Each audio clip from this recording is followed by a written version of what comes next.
Welcome to this video on the ultimate guide for the ascension process. I think this is very useful for you to understand really what's going on, where we're heading, to really get a grasp on what this ascension process really is, and to let go of your fears and really sort of give a form to what is happening other than it's magical. So first of all, I'm going to read out an important passage of the Apocalypse 12:1, which I encourage you to read.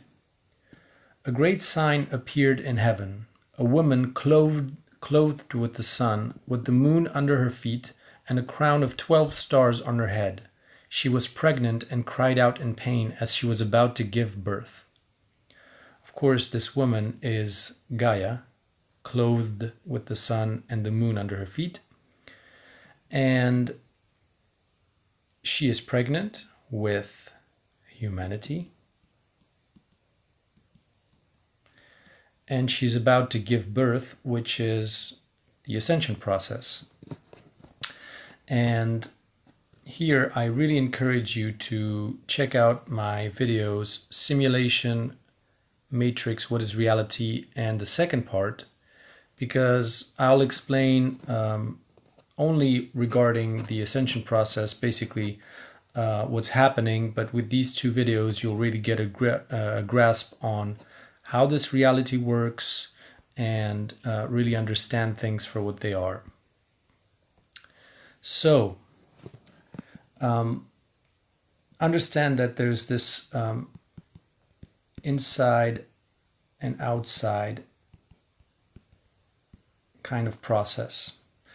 Teal Swan calls this the mirror effect, and there's another as within so without kind of saying, and that applies to basic things like, the evil on the inside is what you see then on the outside as a reflection, but it's actually a universal principle which works for everything. And here's a bit how I'll explain it.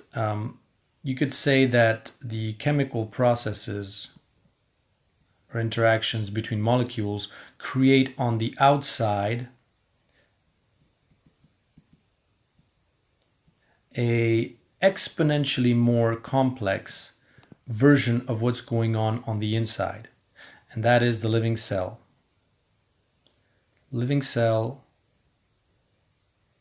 which can be seen as very, very complex chemical reactions, and then the cell does the same. It creates on the outside an infinitely more complex world of what it is on the inside, and that is human, animals, just you name it. And then humans do the same thing. They create on the outside an infinitely more complex version of what they have on the inside. If you watch my two videos about simulation, what is reality, the matrix, and so on, you'll understand that whatever we see with our senses, with our five senses, is an interface. An interface which allows us to interact with pure energy, pure vibration. If you could see only vibration, if you could see reality as just energy and vibration, you'd be completely lost in infinity. You wouldn't be able to tell the difference between a pile of dog shit and your wife, because ultimately it's all just energy, it's all just vibration. And so we create an interface to interact with an otherwise pure energy. So understand that whatever you see is just a symbolic representation for what's really going on. And that's why when you read many esoteric books or even classical works like the Bhagavad Gita or the Bible or others, there's just so many metaphors, so many allegories, and you're wondering, well, why can't they just, spell it out? That's because ultimately reality is a metaphor. Reality is an allegory for what's going on with pure energy interacting with itself. So where am I getting to now? How is this linked to the ascension process? Remember, we've created an infinitely more complex reality on the outside of what we are on the inside. And so what's going on right now is birth. We are being born to Gaia, like the Apocalypse 12.1 verses explain. And climate change, tornadoes, earthquakes, all of these are symptoms of birth. They're like contractions of Gaia. And you could see, the waves of energy that arrive from the sun as the same thing as, when you're holding your wife's hand as she's giving birth and encouraging her and saying, you go push, and, hang on, and I'm here to help and whatever, assist you morally speaking and, support you in the process. So let's just dive into the symbolic reality of what's going on. Free energy. Everybody's speaking about free energy. And some people are talking about repressed technologies. And again, if you take the symbolic view for all of this, it all becomes clear. What are fossil fuels?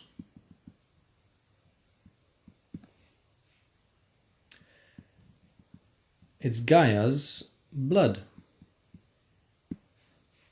It is the same thing as being nourished by the umbilical cord.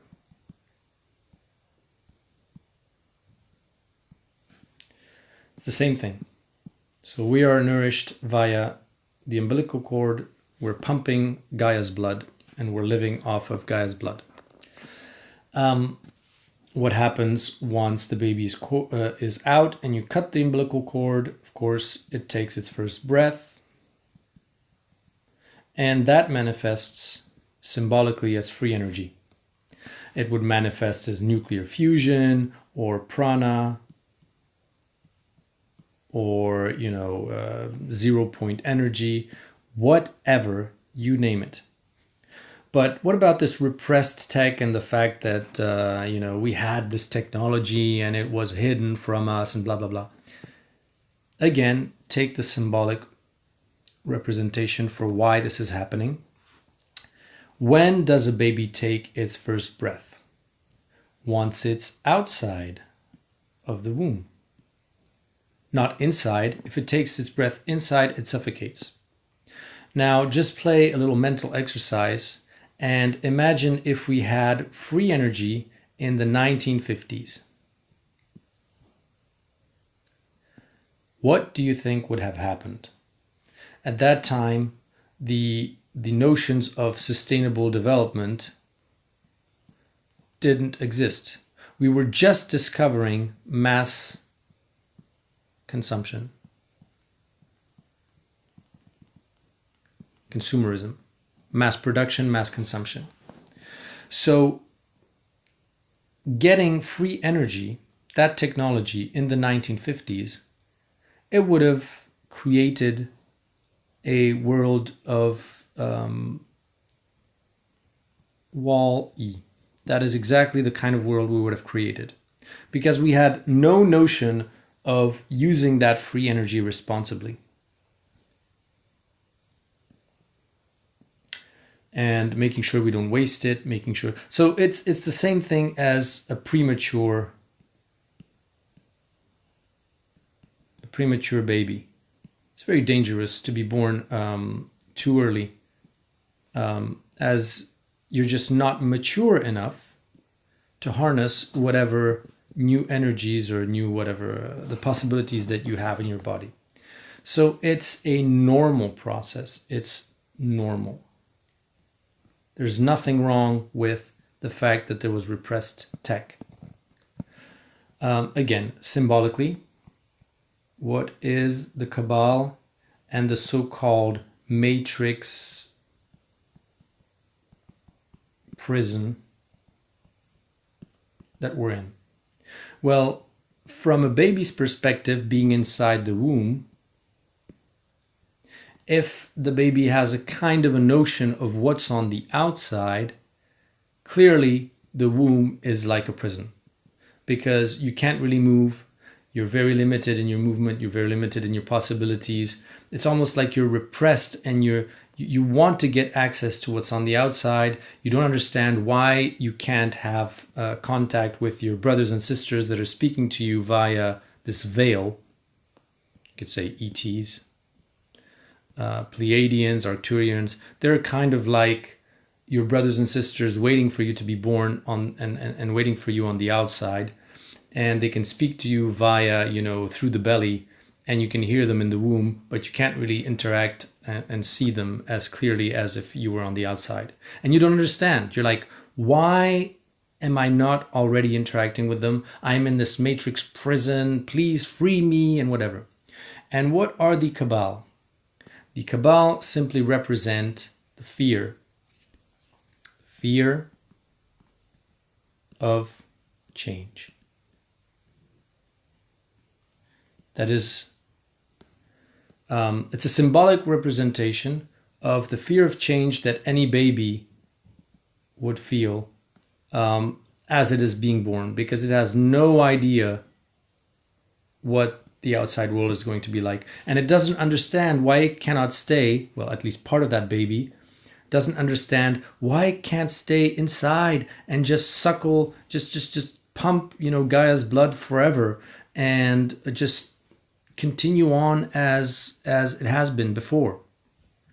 So the Cabal is just a sort of natural manifestation of this normal part of the baby that is scared of change and that wants to stay warm inside, nourished via the umbilical cord, nurtured and safe, quote unquote. The problem is,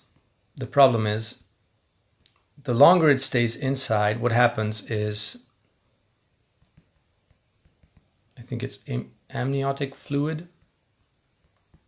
So there's this fluid in which the baby is bathing inside the womb, and as it nears maturity, this becomes toxic because the baby is basically peeing in the womb or whatever, excrements, you name it. Basically, this amniotic fluid becomes toxic, and if the baby overstays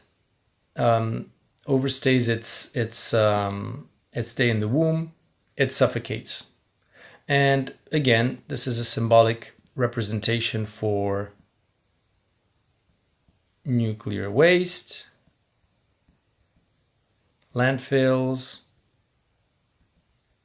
pollution, all of this. It's exactly the same thing again. We are about to suffocate in our own pee, if you will, in our own excrements. So again, using this analysis of what's on the inside is on the outside, all of those logics are the same. Now, 9 months in the womb, for humanity at least. How long in Gaia's womb before a baby reaches maturity? What is this 2012 date? I would say 2012 is expected delivery date. It's when the doctors measure the size of the head of your baby and say, well, the due date, the delivery, is around this date. And then, then in reality, what happens is you're born a few days after or a few days before. And so now just 9 months for a baby. I don't know how long we have been in Gaia's womb, maybe 25,000 years. That's what they called the cosmic cycles. Maybe 50,000 years, maybe 200,000 years. Who knows? But the point is, a birth can take anywhere from 1 hour to 24 hours or even more. So if you do the ratio between 9 months and this, and say 200,000 years, what is the birth? How long does the birth process last? Taking the same kind of scales, it's maybe a decade, like 10 years. If we take our time, or it could be 2 years if Mother Earth sort of pushes us out quickly or the process goes smoothly.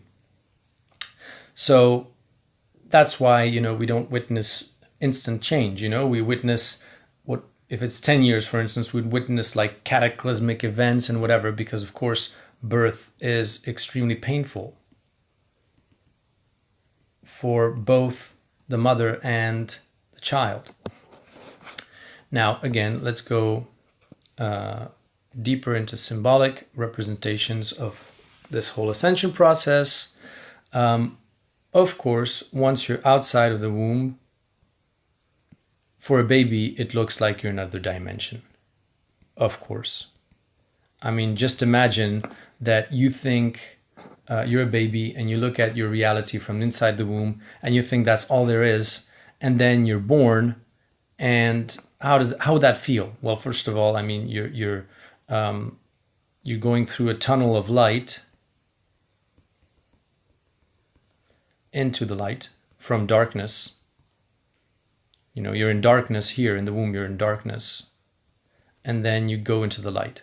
And so people talk about a grand flash, the event is a big flash, blah, blah, blah. Of course, it's the same thing. Same thing.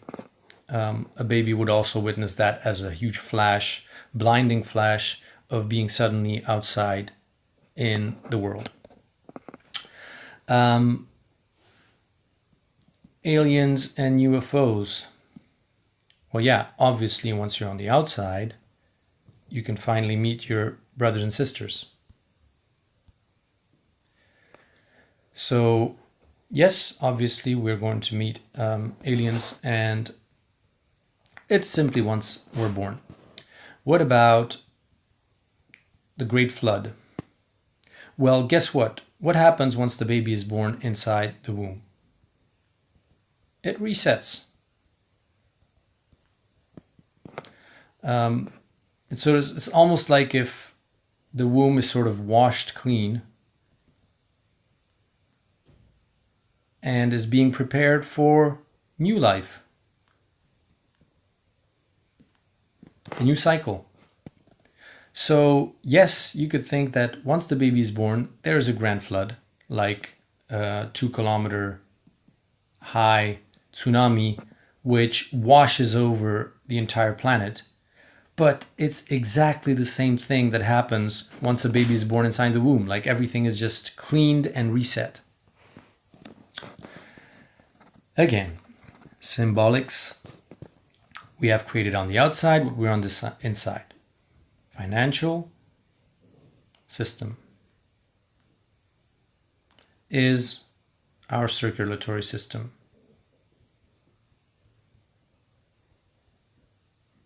With the heart, which is in charge of distributing energy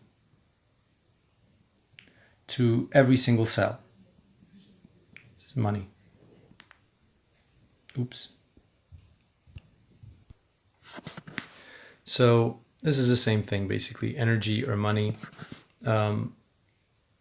Money is the kind of energy we use to be able to do anything.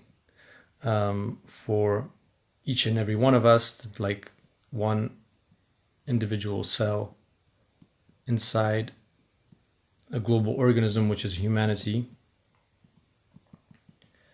And money is what gives the impetus for anyone to be able to do anything.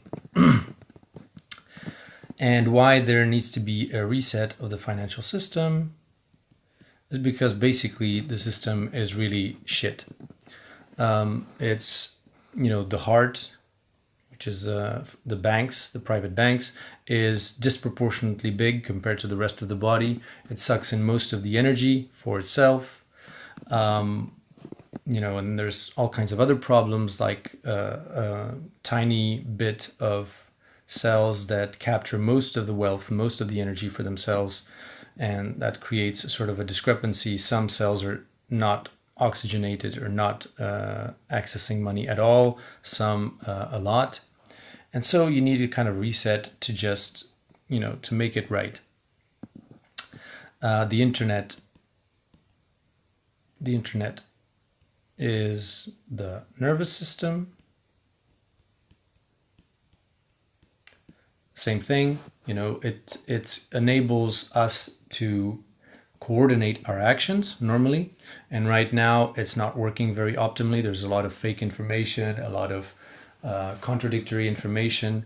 And if you look the way that a baby moves, once they're outside of the womb, they very much move in a non-coordinated or poorly coordinated manner, which mirrors our sort of stage of development of the internet and our nervous system. And obviously all of this is evolving with decentralization, blockchain, and all of these things, in order simply to be more efficient in how we manage the internet, how we manage the financial system, all of it. Again, symbolic representation for everything. Let's continue. New Earth versus old. What is this? Well, before birth, the baby and the placenta can be thought of as one single organism. And upon birth, they separate. So some humans, which are quote unquote ready to ascend, blah, blah, blah, it's simply that they can function as one global organism. They understand that since we're all one, which is the truth in this case, they can act as one cell inside a global organism. They're not going to attack other cells, which would be like an autoimmune disease. They're not going to hog all the wealth, which would be like cancer. They're going to behave like one cell inside a global organism. And those that can't are going to simply witness sort of an end of the world scenario in their corner. Once the umbilical cord is cut, they're going to witness an end of the world scenario, because obviously what do you do with the placenta? Well, you kind of get rid of it, actually. And the different timelines, don't forget that the placenta is, it can nearly go up to 1/3 of the weight of the baby. So you could say that this is like 2 billion people, potentially, which is huge. And sad. And the different timelines is that there are many different practices of what you do with the placenta. Actually, some latest techniques is to keep the placenta attached to the baby actually as long as possible and gradually let it dry out and have all the leftover nutrients to still circulate in the umbilical cord until this is completely dry. This would be the ideal scenario, where we have a smooth transition from between old Earth and new Earth, and leaving time for people that are not, or kind of on the fence and don't know if they are ready to be part of this global organism, to make the transition, to make the move. Or you can just cut the umbilical cord suddenly, and then that would be a sort of a rapture or very abrupt transition to new Earth. Well, at least a sort of a cut between old and new Earth. But then that's not ideal for the baby either, because in the technique that I described where you keep the placenta attached, the baby actually doesn't lose as much weight. Because upon birth, a baby loses also like 1/10 of its weight, which would mean that there's still going to be some people that are going to suffer and die before everything sort of works again as it should. And you get, your mother's milk is flowing, and you gain control over your oxygen intake, and everything starts functioning, all the organs start functioning. That takes a little time, and you could lose some weight in the process. And then there's also the emergency scenario, which is cesarean. And that is what, some psychics or some spiritual teachers are referring to in saying that the aliens are going to come to the rescue. They're going to just come down from the sky in their little saucers and rescue us and save us. Well, yeah, that's what could happen. In worst case scenario, if there's a risk that we would suffocate inside Gaia's womb, then you can just cut Gaia open and then rescue the baby. But it's kind of a shock. It's kind of a shock, it's the shock to the baby, and obviously you can imagine that many people would be shocked to see this happen rather than this gradual transition where everybody's kind of prepared psychologically for what's going on. What else can I say about this whole process? Yeah, you could think of ETs and aliens as the doctors and the midwives on the other side, waiting to welcome the baby. In this case, it's a little bit more complex because it's as if the future was welcoming its past. And I invite you to look at my fractal universe video, which is here. Fractal universe, the fractal universe video, this one, as that explains very well this idea of past and future and present, and who ETs actually are. I think I've covered virtually everything here about the ascension process and given it a form which is understandable.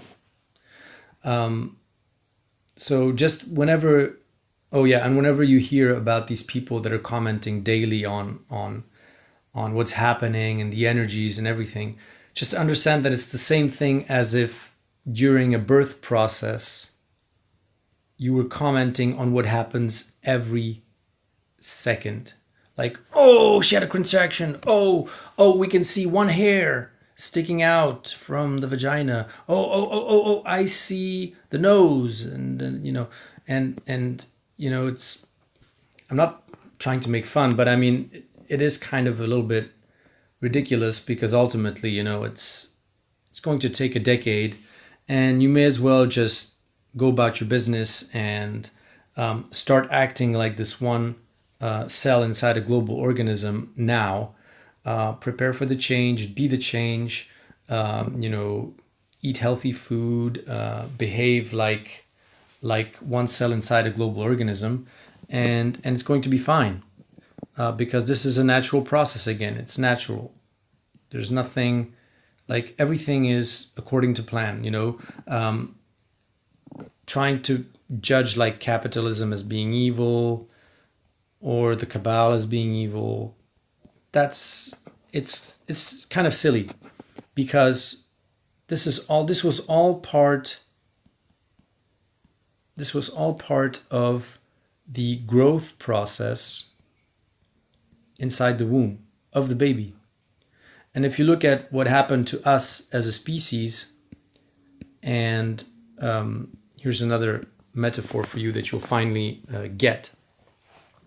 What happened to us is exactly the same as what happened with what happens in reproduction. And this is the Adam and Eve story. So Adam/Eve is actually what? A woman's egg inside the womb. And what is the snake and the apple? Snake, apple. And what happens when the egg takes a bite of the apple? Actually, what happens, if you look closely at how reproduction happens, the egg swallows just the head of the spermatozoa and then discards the tail. Snake. And then it multiplies, divides 4, 8, 16. So, in the Genesis story, God says to them, be prolific, have many children, and so forth. Well, that's exactly what happens when the egg swallows the spermatozoa and starts multiplying. You start with Adam and Eve, and then, 4, 8, 16, 32. What about the Babel Tower story? Well, guess what? What happens at a certain point, once you have a certain number of cells, they specialize into different organs. So instead of keeping remaining stem cells, which can be anything, they specialize and they don't speak the same language. So they're separated into, the stomach, the heart, the liver, or whatever. So you could say they're separated into the Chinese, the Americans. Well, they don't really exist. They come in later, but Europeans and whatever. And then, basically every single country in the world is like one organ inside this global organism. And these kind of metaphors and allegories can be interpreted really, like, it's really transparent if you think about it. And again, once Adam/Eve take a bite of the apple, they are indeed shunned from the womb, which is the Garden of Eden, where you're nurtured for free and taken care of via the umbilical cord, Garden of Eden. They're thrown out of paradise, indeed. And of course, they look upon each other and they see each other as naked and they cover their sexes and blah, blah, blah. Yes, once the egg takes a bite of the apple, it no longer is pure. It no longer is pure potential. It no longer is just an idea or a potential. It actually becomes a manifestation, a concrete manifestation of something, of a human. One specific human, and not just the potential for any human. An idea, something that's outside of time. It manifests. And that's exactly what happened to us. We just multiplied and multiplied and multiplied. And so you can think of capitalism as just one stage in the growth of the collective organism that is humanity. And we'll just move beyond that and past that naturally, just like a baby goes from 8 months to 9 months in the womb. And changes occur within the brain chemistry, within the lungs that are being prepared to function. And nobody would say that at 8 months the baby is evil and that at 9 months the baby is suddenly good. That's ridiculous. So understand that this way of interpreting what's happening to us is the true non-dualistic interpretation, which is why it's the correct one. Because you're not saying that something is bad, something is good. You're just seeing this as a natural process. And of course, we're going to do the same, which is once we are this one global organism, which I'm representing as a human, but it's not human. It's like a collective consciousness that can manipulate probably time and space, which is made up of us as its cells. It's going to create on the outside a infinitely more complex world as what it is on the inside, that is composed of us. And that's probably 5D. That is probably, I mean, look at how much power we have over our 3D world. Look at how much we can do. Look at what we've done here. Like right now, you're watching this video on a computer. You're living in a house. Do you think those things could exist if there was just animals and plants on the planet? If it just was biology? Heck no. And the level of complexity that's going to be reached once we function as a global organism and we're outside on the other side of the veil is beyond imagination. That being, which is composed of us as its cells, will have a power over reality which is outside of our imagination. And it will have to undergo the same kind of process, that is becoming self-aware. It's going to, again, struggle with good versus evil and all of these dualities, while we are non-dualistic inside and get to experience whatever that being is living as an adventure.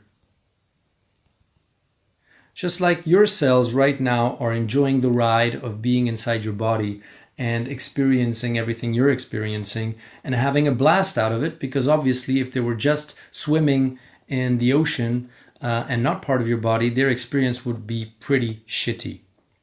Like just spending 5 minutes in your body while you're drinking coffee, sitting in your sofa is infinitely more interesting than if they were just swimming around in the ocean and trying to find food and whatever, and struggling and eating each other and fighting over survival and whatnot.